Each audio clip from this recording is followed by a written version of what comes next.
Dr. Katya Burdo is a clinical psychologist with over 20 years of experience, helping people in inpatient and outpatient settings to overcome and cope with the effects of trauma, depression, anxiety, severe mental illness, and other challenges.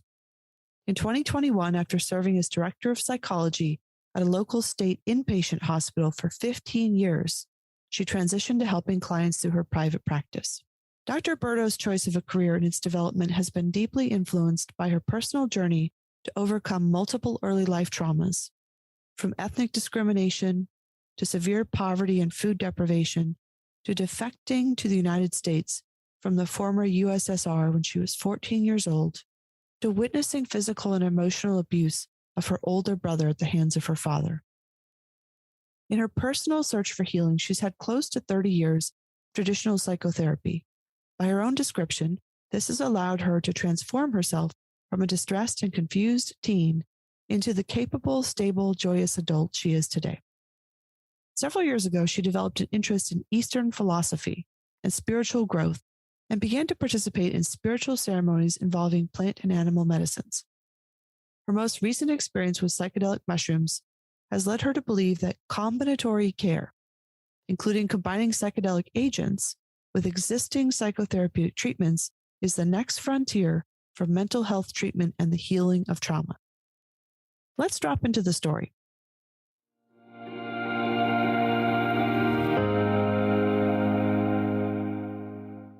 In the last conversation we had, you spoke about your refugee experience coming across from the former USSR, the attempt to defect when you were 14, and then the painful process of having to go back and then finally emigrate to the US at 16, and just how disorienting that was for you. For those who weren't able to join us for that conversation, can you bring people up to speed? Sure. And thank you for having me on again. I appreciate that. It's an honor and a privilege. We were subjected to a substantial amount of ethnic discrimination as Jews in Russia. And my family had wanted to immigrate for a long time, but in that process, my parents separated. And essentially, because of Russian law, my father would not allow me as a 14-year-old to exit the country with my mother and her new husband. And so for that reason, I defected here. When my high school came for an exchange trip, we came to New Rochelle, New York. But I was unfortunately or fortunately not able to stay because I was too young and undocumented, and I went back. And then in 2 years, 2 years later, my family was able to exit legally. And we came to Dayton, Ohio to be received by an extremely generous and kind Jewish community to whom we're very much indebted. But all the kindness and assistance in the world did not make up for the fact that we were extremely traumatized by the pervasiveness of the losses that we'd suffered and extremely confused about how to get oriented to an entirely new culture.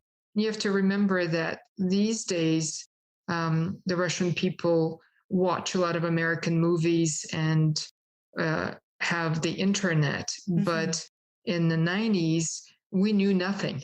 Right. We knew the things we had heard. Right. And so as, we looked around and how life was here, we had no context from which to understand anything at all, even the basic things such as what a grocery store is like, or how do you talk at a job interview? Russians go to a job interview. It's not customary to praise yourself. So when someone says, why should we give you this job? The appropriate answer is, I don't know. You probably shouldn't. You probably have better candidates. And, where do you go from here? Very different culture, right? Is an extremely, yes, the expectations for how things are communicated and how people relate to one another, or what you say when somebody asks you, how are you? But you don't have a close relationship with them. is not something any of us understood. And so we continue to think that Americans smile a lot, but they're extremely fake, because when they ask you how you are and you tell them, they're not interested. And so they're, it's such a profound change in surroundings, everything from language to culture to the structure of the actual society. How did you start to develop that context for the culture here? And how did you come to feel more at home in your new home? I was extremely fortunate in that at the school that the Jewish community that received us was paying for, I had an English as a second language teacher, and she spent a lot of time trying to explain things to me as well as teaching me how to speak. Mm-hmm. I had made an Israeli friend at school, and she would spend time sort of trying to explain things to me because she'd been here a few years. We'd connected with other Russians. We had family here. My stepfather's sister and her children were here already, and so we were getting some guidance. I went to work, and I was learning a lot from the people I was working with. I worked at Kentucky Fried Chicken. Was my first job, and I was doing my best to connect with other people my age. Little by little, it came. I am sure it was not fast enough from my perspective, as I was so used to being socially skilled and confident and extremely popular and a leader in my, former, class. In my high school. So I think my ego took a huge hit. Well, your identity. For sure, identity, and to not be able to speak the language also means you don't understand the culture. So until you learn the language, there is no way to understand. So the more I learned the language, the better I started to understand. It took a little while, but my first job was 5 months into us being here. So seems like I was doing it fairly quickly. You're not wrong about some of what you observed, about American culture, perhaps people saying, how are you? But really there is an expected answer. And I think that is a part of American culture that for many people, if you start to really talk about how you are really, they do detach, because it is part of our culture that people are sometimes uncomfortable with painful emotions. And one of the reasons we're doing this podcast is to shine new light on trauma as a human universal and go into that conversation and really approach it. Sure. Yeah. Point well taken, Shauna.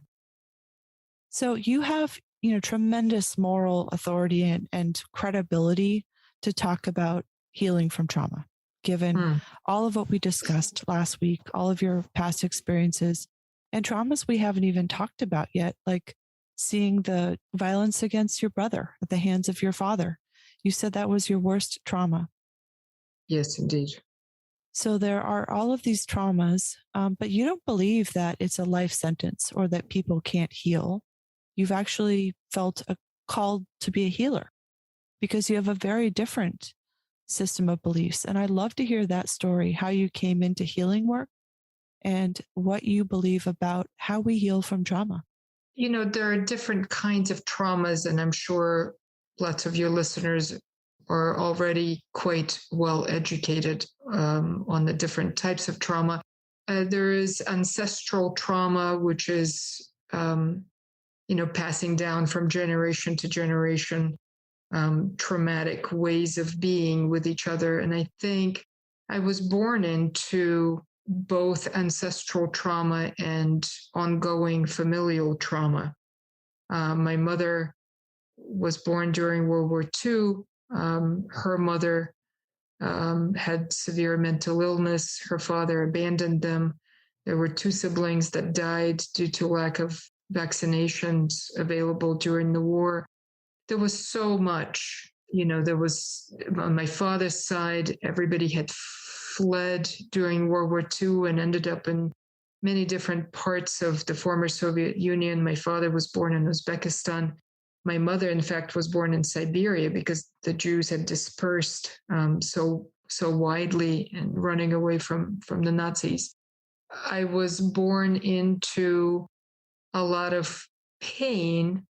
And what was happening in our house, specifically in our home, was that, my father was certainly someone with severe mental illness and probably on, close to psychopathic, if not entirely that. And my older brother, who was born 10 years before me, was being beaten by him, once or more daily. And that had gone on for 10 years before I was ever born. So when I, entered the family, I think there was the expectation that I was going to be the answer, that I was going to make something better, maybe even for my father. I don't know, but certainly for all other parties. And I wanted to do that. I wanted for the horror to stop. And it was, in many ways unspeakable, what went on a daily basis. I do not know how my mother survived it, and she survived it intact. I just don't know. But I think the witnessing of that day in and day out, and feeling that connection to my brother and being so utterly helpless as the abuse got worse as my brother got older. I remember my mother being away on a work trip and my father beating him so much that he broke his arm. And I think in combination with many other things, my vibration was one of always wanting to uplift and help others feel better. It's almost like what I was going to do for a living was predetermined. Yeah. There was nothing else I could do or wanted to do. And I am extremely fortunate to have had the opportunity to find a way to become someone who, assists other people in pain. I do think that trauma can either become our identity or it can become an important step to understanding the contrast between what is wanted and what is unwanted, and an important step to clarifying how it is that you want to create the life you want to be living. Certainly, as I was going through the various difficult experiences, it was not my impression that I should be grateful for what was happening to me. I was enraged. I was in pain. I felt so defensive of myself as I felt such profound vulnerability that it was hard to function. It was hard to see anything good about life. I hated being a girl. I hated it for many, many years because I thought that the only things that happened to girls are bad things. It was not till I was probably 30 when I voluntarily put on a dress. That's the degree to which I struggled with what it means to be a woman. And I myself was fairly rough in language, and certainly I had a demeanor about me that suggested that you so much look at me the wrong way, I will punch you in the face. And have no qualms about that. So this is not sunshine and lightness and just put a happy face on trauma. Oh no, this is not. Oh no, I was ready to acknowledge. Yeah, right. You were coiled up and ready to, strike out. I was ready to pounce. Understandably, though. Understandably. Yeah. No, 100%. And I'm glad that there was a fighter in me, because there were multiple points at which one could, succumb to any combination of hopelessness and self-pity. And I certainly was not a stranger to pity parties that I threw myself regularly, but unfortunately, while they might have been gratifying in the moment, they didn't get me very far, and I continued to struggle. So one of the questions I have after the break, we're going to take a short break now, is the difference between self-compassion and pity.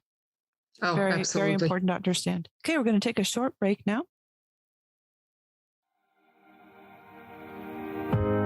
You can break the barriers of mental health. Given Hour's mission is to provide help and hope to those in need.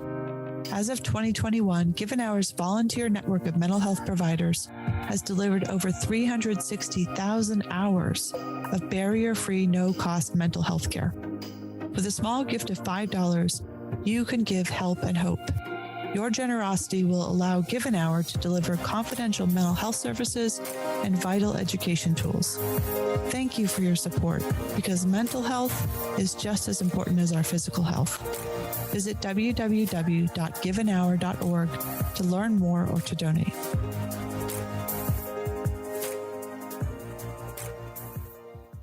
And we're back with Dr.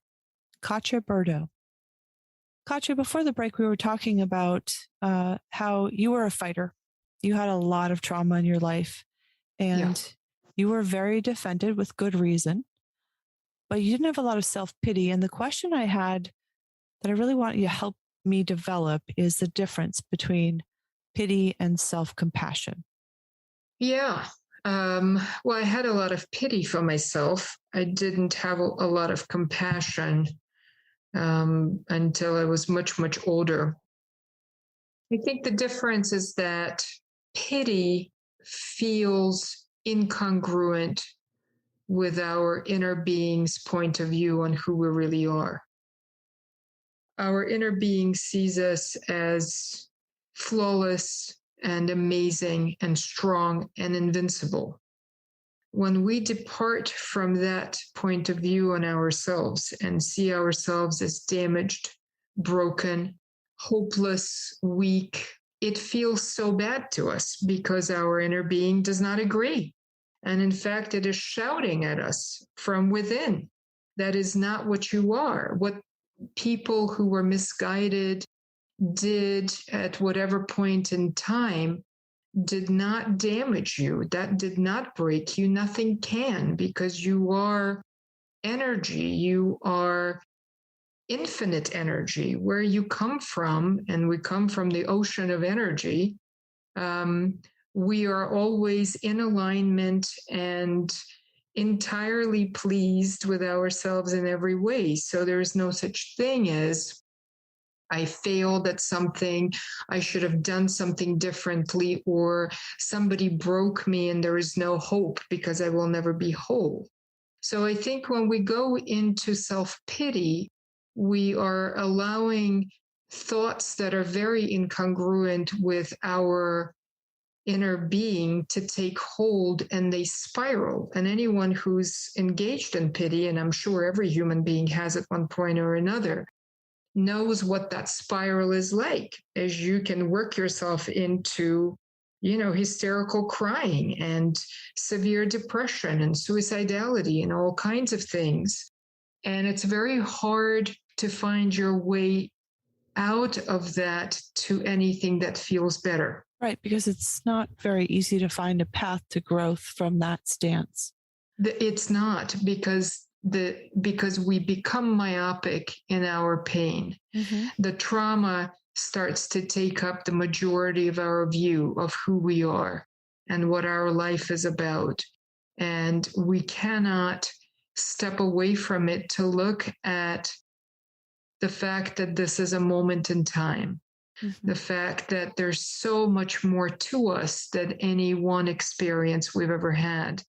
That what we have to offer as a result of all of our experiences, negative and positive, is so much good. Had it not been for all the experiences I've been through, I don't believe that I would be able to understand as broad an array of human experiences, resonate with those experiences, and help people step away long enough to start feeling the fullness of who they really are. So trauma, it can make us myopic in our own pain. Trauma can cause that emotional myopia, but it can also give us a frame from which to understand ourselves and other people at a much different level.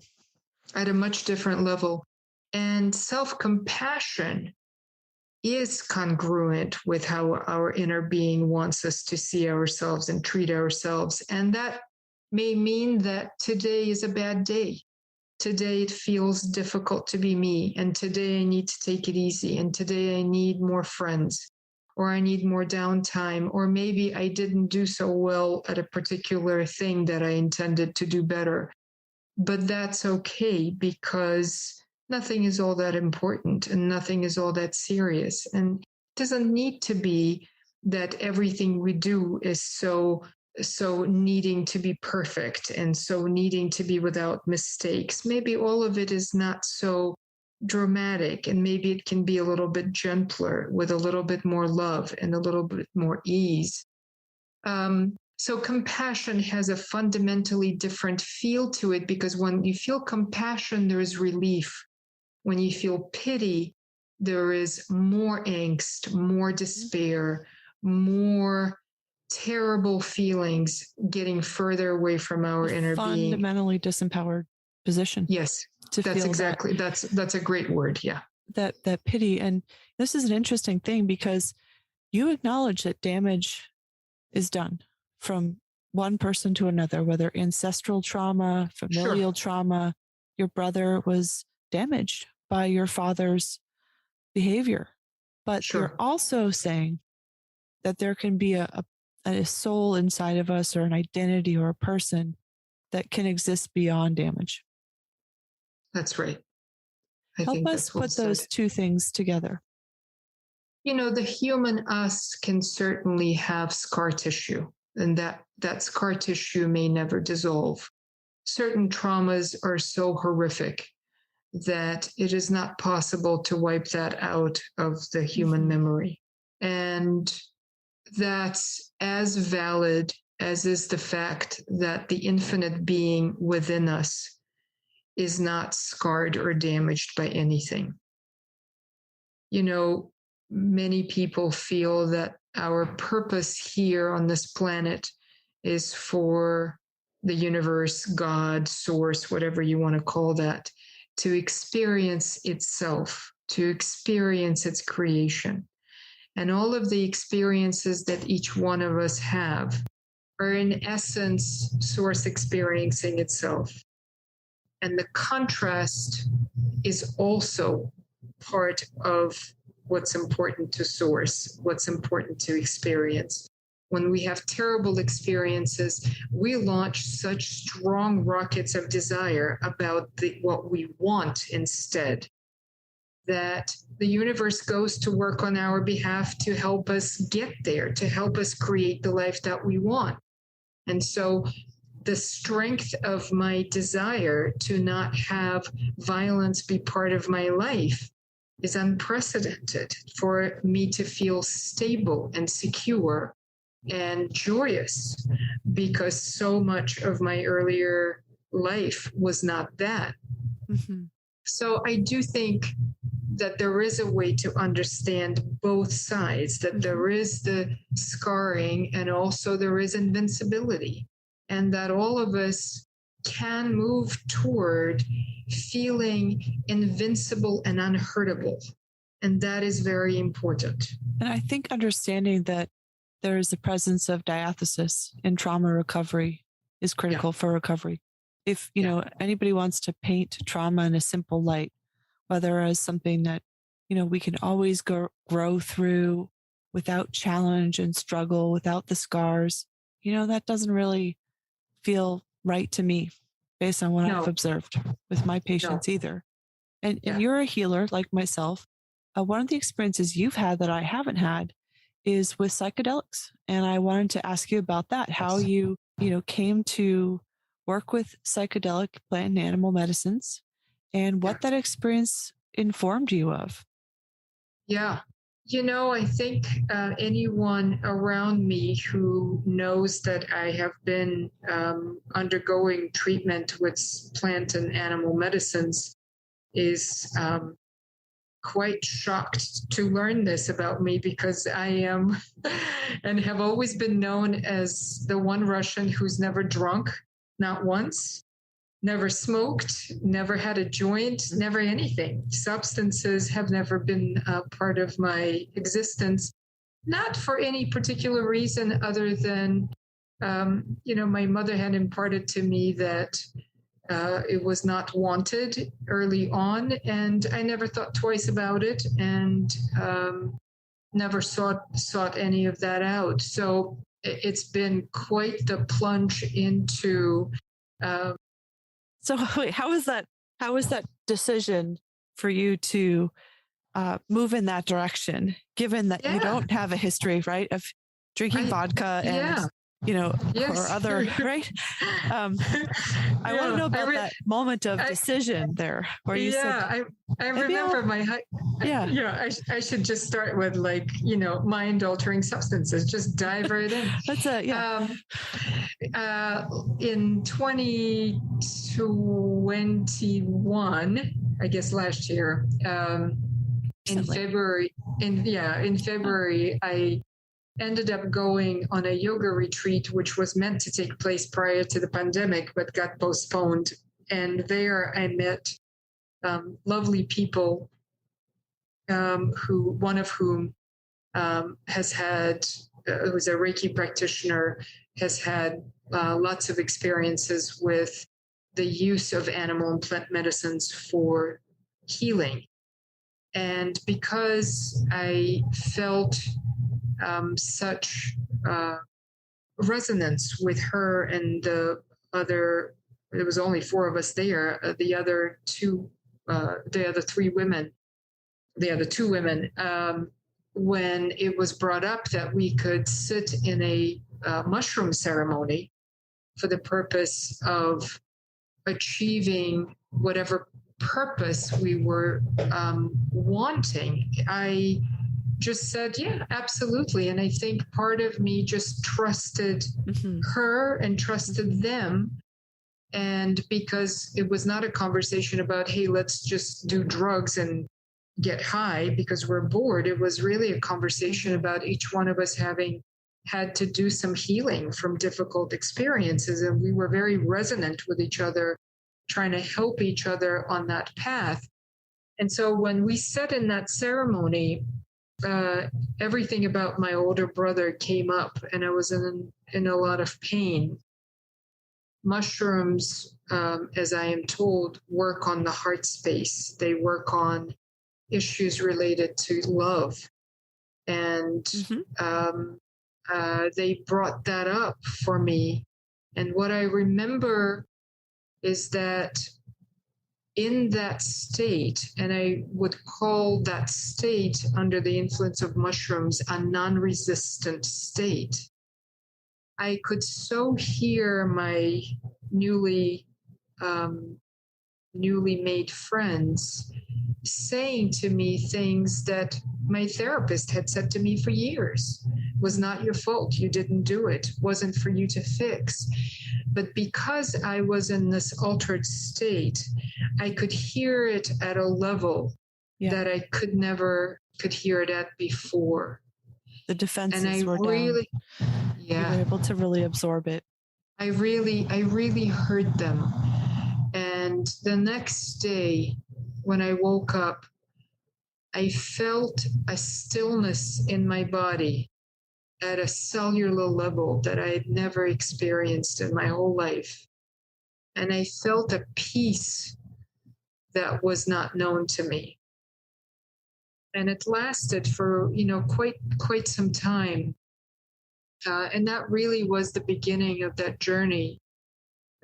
Since returning to Massachusetts, this year, a colleague and a friend put me together with this amazing healer who lives in the Berkshires.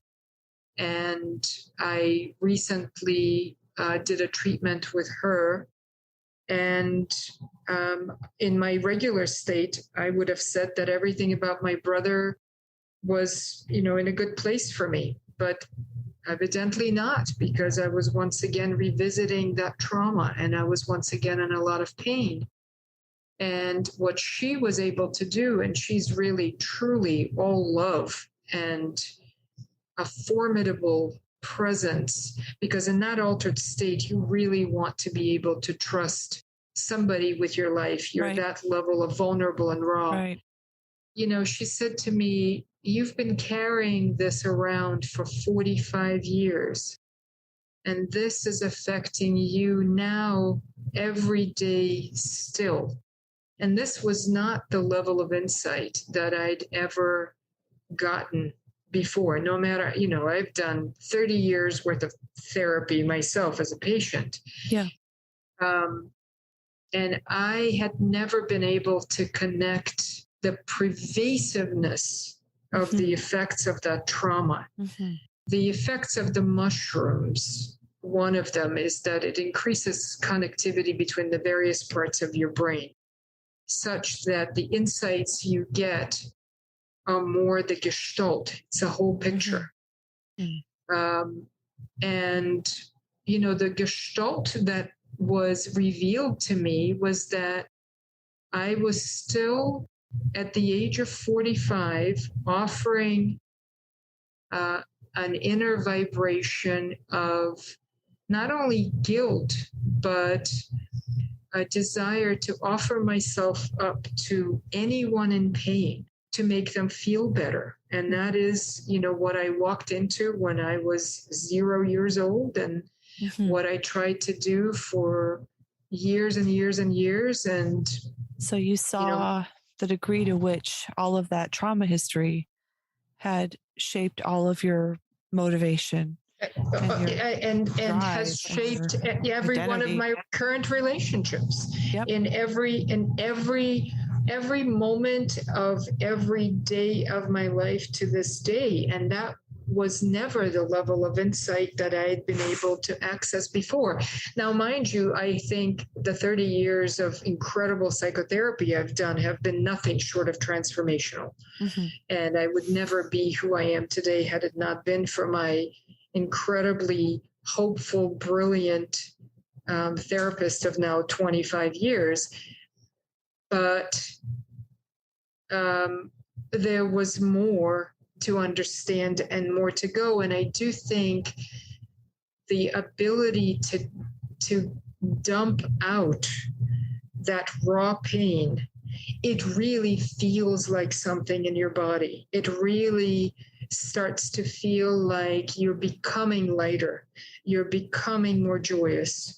You are becoming more stable. And it's been 2 weeks since that treatment, and I have another treatment coming up next week.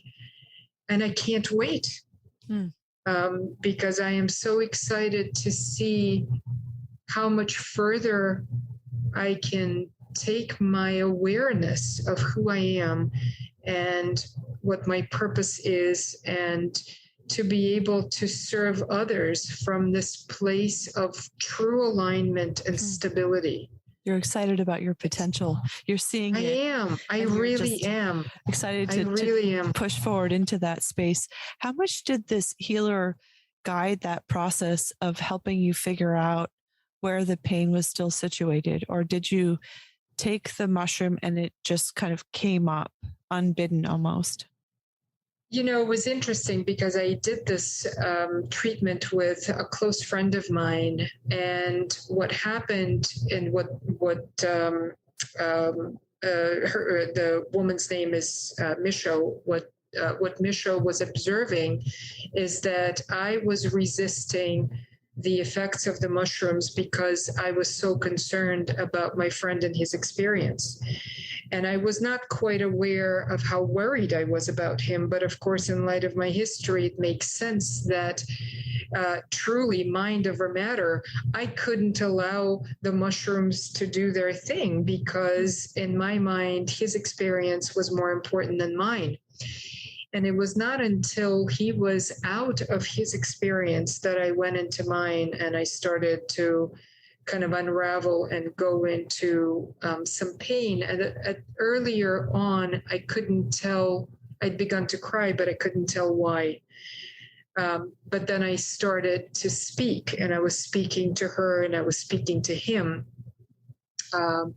And she really stepped in very strongly. She had been quite hands off when my friend was having his experience, because he was having a very positive and not a terribly emotional experience, but one that was really pleasing to him and meaningful to him.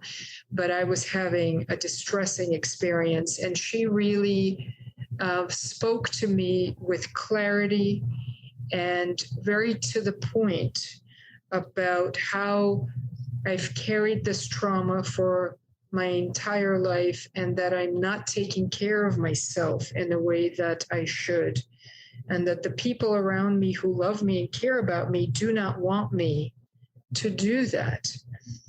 And in fact, that my brother does not want me to do that. And it was very interesting that 2 days after the experience, the following day, I felt quite raw and quite exhausted, and was still kind of trying to put the pieces of the experience together, and the meaning of the knowledge that I received, which was really that I need to start thinking differently and acting differently every moment of my life, which was quite overwhelming to me. But the next day I felt a burst of energy, and I felt quite aligned. And I was at the gym, and I could feel my brother, which I'd only experienced once before. My brother died about 8 years ago due to cancer.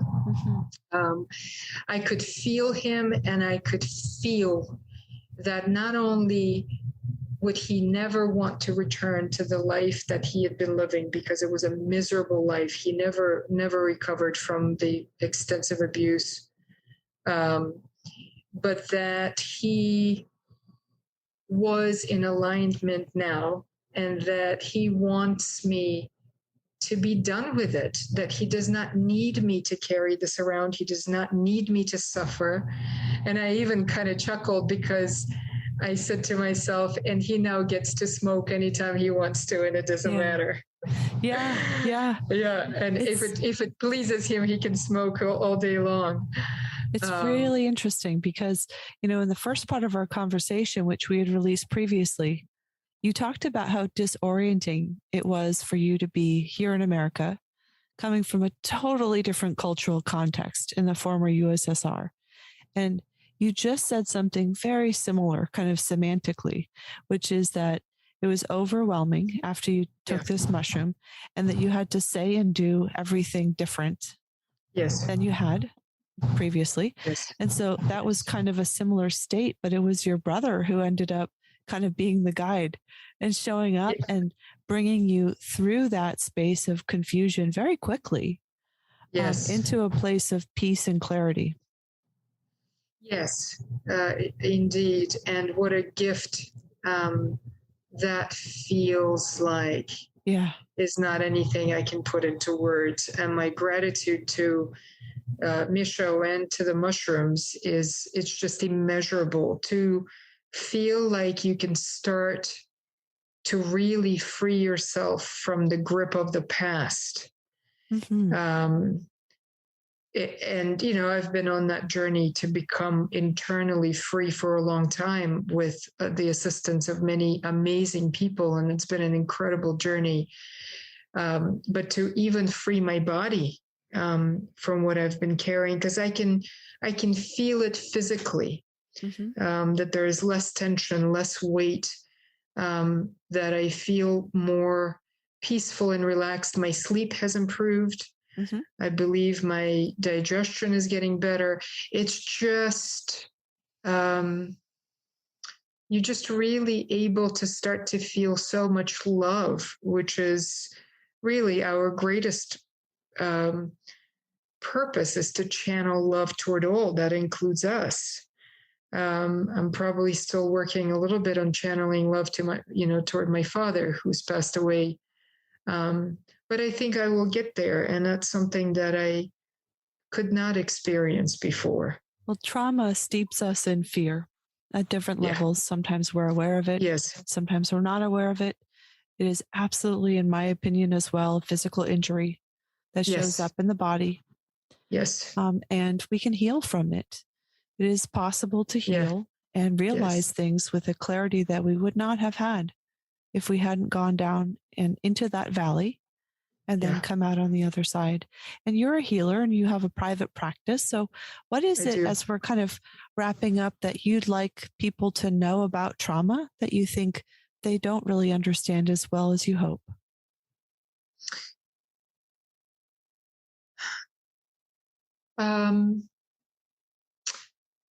That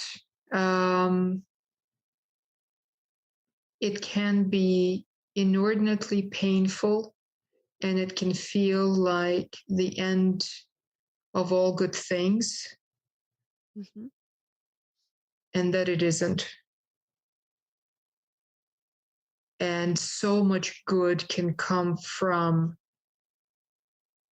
finding your path of least resistance to healing, and what you can offer to other humans having been through difficult experiences can uplift them too, which is a fulfillment of our purpose, to uplift and teach others.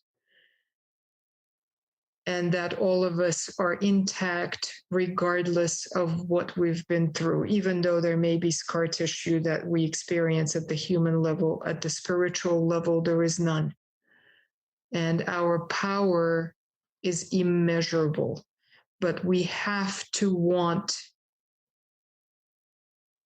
to follow the path of least resistance to get there. And for some people, the path of least resistance might be to go see a therapist, and to another person, it might be to try and not ever talk about it. To some, it might be to talk about it to everyone who listen. Whatever your path of least resistance, just know that good things can and will come from that when you're ready to see them. And there are so many of us who will resonate with the pain, but that staying there is not needed. It's not necessary. There's a way to let go. There is a path through it. And one of the things that you and I also agree on is that there is so much potential and innovation in the combination of treatments that look at the biological impact and the psychological, relational, and emotional, and put those together in artful ways that really help us find that potential and end that suffering. So, I could talk to you for hours. Thank you so wonderful. much. Thank you so much for your courage. Courage actually means to share what's in your heart. It's different than bravery. And I appreciate the courage it takes to really talk about all of those traumas, and also to give people the hope of how you've come through and healed, and resonate with others who suffer. Thank you for having had me. Truly an honor. I appreciate it.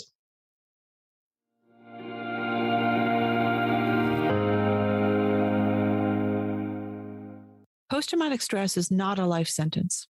Trauma can be healed with the right insights, the right treatments, and the right support. The story of our trauma is presented by Stella. Visit www.stellacenter.com to learn more about Stella's breakthrough trauma treatments. Please share this episode with people you care about who have been impacted by trauma.